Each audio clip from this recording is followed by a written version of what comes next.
5 seconds to go.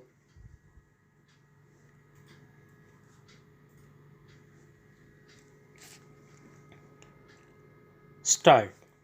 Since we met 14 months ago, I have had the opportunity of visiting most of the states and the union territories.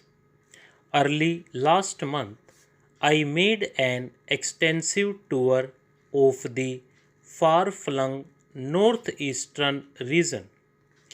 During the tours, I met a large number of people from all walks of life and also came into close contact with several units of our valiant defense forces serving in inhospitable border areas at great personal sacrifice and hardship. These extensive tours over the length and breadth of the country have convinced me that our constitutional structure and the pillars that support it are perfectly sound. We can hopefully look forward to a bright and prosperous future provided we are able to maintain the unity and solidarity of the nation. For the first time in our history, the federal structure envisaged in our constitution has really come into its own. Ever since independence, one dominant party had provided the stability needed for our political system, and this was so till very recently.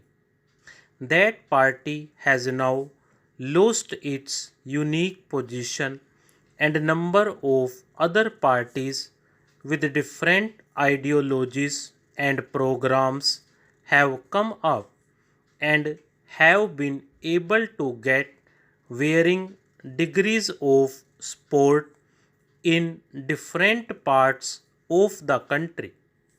In some of the states, regional parties are in power. The overall political picture is thus extremely complex. It is a matter of satisfaction that the relations of all state governments with the central government are cordial and correct. This is essentially the democratic way of life, of mutual understanding and goodwill, of give and take, and of tolerance and capacity of work together in agreed programs for the national objectives.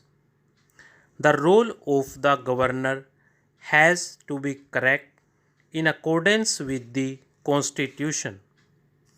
Under the Constitution, the states are in no way dependent on the Union for the exercise of their legislative and executive authority insofar as it concerns the sphere assigned to the states and does not impinge on the sphere of authority of the Union. The center and the states are joint partners in national development.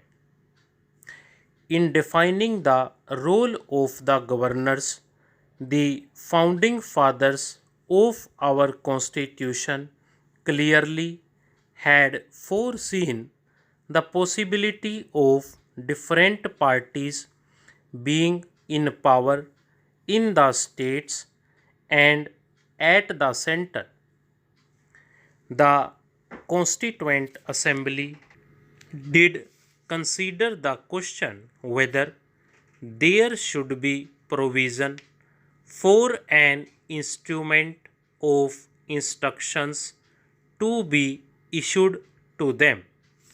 Sir, we have had the most stimulating and forthright debate in this House after I presented the finance bill. The honorable members have not only commented on the provisions of the bill, including the amendments that I have proposed, and which have been accepted by the Lok Sabha, but they have also taken the opportunity of expressing their view on a wide ranging spectrum of matters concerning the national economy. I heartily welcome a discussion of this sort. It helps us to understand the mood and the feelings of the House, and also gives me an opportunity to respond and to react to those views. Sir, I must first of all, with one point of criticism which was made by my honorable friends. They say that I have been pressurized and influenced by all sorts of lobbies outside the House, and I have adjusted and modified the finance bill as a result of that. Sir, I have great respect for this House and for Parliament, and indeed it is my duty to take into consideration whatever is said here. However, I do not think that it needs a very deep knowledge of democratic practice to understand that we are not the only persons who can give expression to the views of the people, the citizens, and the taxpayers.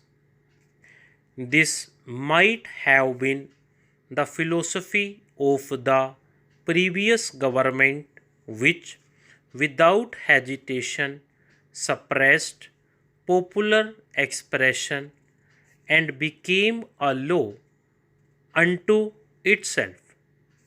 The present government's approach is different.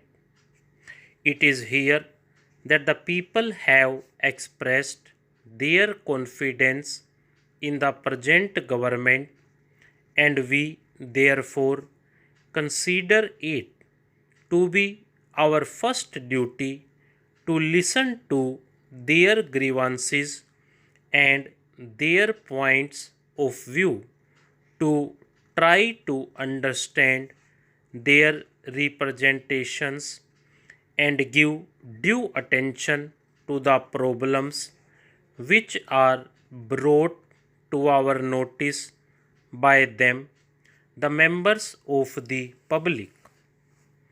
It was against this background that I had listened with great care and attention not only to the suggestions made in both the houses but also to the representations made by a very large number of citizens, associations, and responsible individuals, and I am not apologetic about what I have done.